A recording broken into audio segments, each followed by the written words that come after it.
खबर प्रयागराज से, जहां छात्रों का प्रदर्शन उग्र हो चुका है और बैरिकेडिंग तोड़कर छात्र आगे बढ़ रहे हैं। हालांकि वहां पर सुरक्षा के तमाम इंतजाम किए गए हैं। कुछ उग्र छात्रों को हिरासत में भी लिया गया है, लेकिन टकराव लगातार बढ़ता जा रहा है। प्रयागराज में छात्रों और पुलिस के बीच टकराव हो रहा है। पुलिस की बैरिकेडिंग तोड़कर छात्र आगे बढ़ रहे हैं। हालांकि कुछ साथियों को हिरासत में लिया गया, हिरासत में लिए जाने के बाद ये छात्र उग्र हुए हैं और लगातार आगे बढ़ने की कोशिश में है। तस्वीरें आना शुरू हो चुकी हैं। आप देखिए किस तरीके से ये विवाद यहाँ पर बढ़ता जा रहा है। छात्रों ने पुलिस की बैरिकेडिंग तोड़ दी है।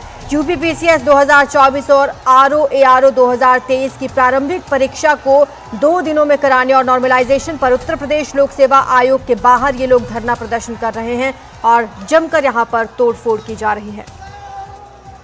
ज्यादा जानकारी हमारे सहयोगी रणवीर हमें देंगे। रणवीर, ताजा स्थिति क्या है? ये तस्वीरें बता रही हैं कि ये प्रदर्शन कितना उग्र होता जा रहा है। देखिए, आयोग से थोड़ी दूरी पर पुलिस ने सुबह से बैरिकेडिंग कर दी थी और छात्रों को आयोग तक पहुंचने नहीं दे रहे थे। जो छात्र रात में या अर्ली मॉर्निंग पहुंच गए थे वही सिर्फ आयोग के दरवाजे पर थे। और जैसे ही सुबह ये बात की जानकारी हुई कि कुछ प्रदर्शनकारियों को हिरासत में लिया गया है, उसके बाद छात्र आसपास के चौराहों और सड़कों पर इकट्ठे होने शुरू हुए और पुलिस ने 2 लेयर की बैरिकेडिंग की थी, लेकिन दोनों लेयर तोड़ करके छात्र बड़ी संख्या में पुलिस को ढकेल करके फिर से आयोग के दरवाजे पर पहुंच गए हैं। छात्रों का कहना है कि वो धरना भी देंगे और आयोग के दरवाजे पर ही देंगे। और इसी वजह से आज तस्वीरों में आप देखिए कि किस तरह से पुलिस बैरिकेड करके रोकने की कोशिश कर रही थी, लेकिन छात्र पुलिस को पहले ढकेल करके बैरिकेड हटाते हैं और उसके बाद वो आयोग के दरवाजे तक पहुंच जाते हैं। हालांकि इसमें पुलिस ने किसी तरह का बल प्रयोग नहीं किया है, वो सिर्फ छात्रों को रोकने की कोशिश कर रहे थे, लेकिन छात्र नहीं माने और बैरिकेड तोड़ करके आगे बढ़े हैं। सुबह पुलिस ने जिन लोगों को हिरासत में लिया था उसको लेकर के पुलिस ने दावा किया कि ये लोग छात्र नहीं बल्कि ऐसे प्रदर्शनकारी हैं जो छात्रों को उकसाने और भड़काने की कोशिश कर रहे हैं। और इसीलिए पुलिस ने जब इनको आइडेंटिफाई किया था उसके बाद से इनको जाकर के हिरासत में लिया गया। पुलिस ने दूसरी सफाई दी है कि किसी भी महिला पुलिस प्रदर्शनकारी को पुलिस ने हिरासत में नहीं लिया है।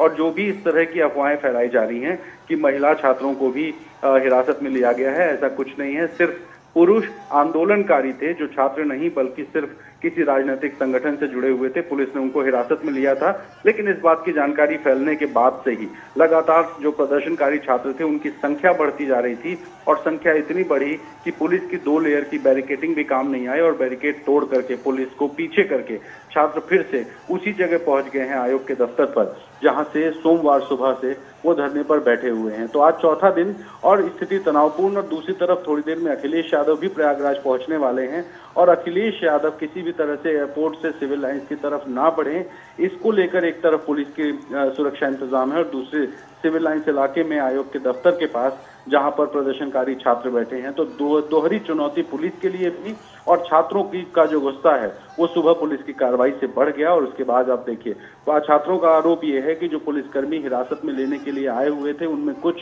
सादी वर्दी में थे, मतलब पुलिस की यूनिफॉर्म में नहीं थे। और इसलिए आखिर वो वर्दी में क्यों नहीं आए, वो क्यों छात्रों को जो है सादे कपड़ों में आकर के पुलिस हिरासत में ले गए, इस तरह के तमाम सवाल थे। और इसी वजह से छात्रों का जो गुस्सा है वो बढ़ता गया है। अगर बात करें मांगों की तो छात्र अभी भी अपनी उस मांग पर अड़े हैं कि एक दिन में एक ही शिफ्ट में परीक्षा कराई जाए।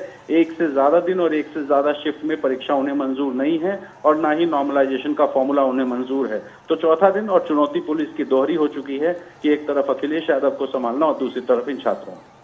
रणवीर, ये भी सुनने को मिल रहा था कि कुछ कोचिंग संस्थान है या कोचिंग संचालक हैं जो परोक्ष या प्रत्यक्ष रूप से इन लोगों को यहाँ पर सपोर्ट कर रहे हैं, तो उनको भी नोटिस जारी किया गया है।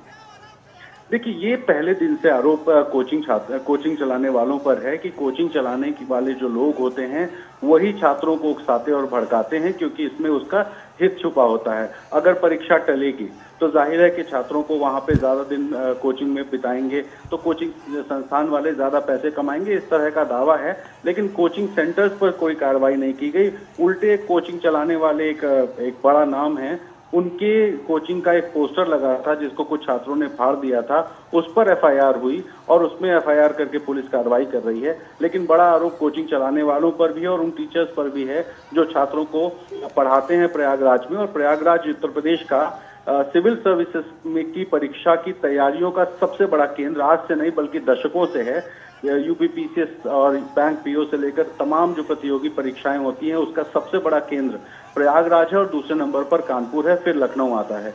तो प्रयागराज वो इलाका जहां पे हजारों नहीं बल्कि लाखों छात्र तैयारी करने के लिए रहते हैं और एक साल दो साल नहीं बल्कि दशकों तक वो छात्र प्रयागराज में छोटे छोटे कमरों में रहकर तैयारी करते हैं। तो वहां पर कोचिंग सेंटर्स की संख्या है और इसीलिए जो कोचिंग सेंटर्स हैं उन पर आरोप लग रहा है कि अगर ये परीक्षा एक बार फिर से इस विवाद की वजह से टलती है या इसको टालना पड़ता है तो सीधा सीधा फायदा कोचिंग चलाने वालों पर हो सकता है और इसलिए ये आरोप उन पर भी है। हालांकि जो कोचिंग के पोस्टर्स थे वो फाड़े जाने के बाद पुलिस ने एफआईआर छात्रों पर ही की थी, लेकिन छात्र फिलहाल इस बात को मानने को तैयार है। शुक्रिया आपका रणवीर इस तमाम जानकारी के लिए।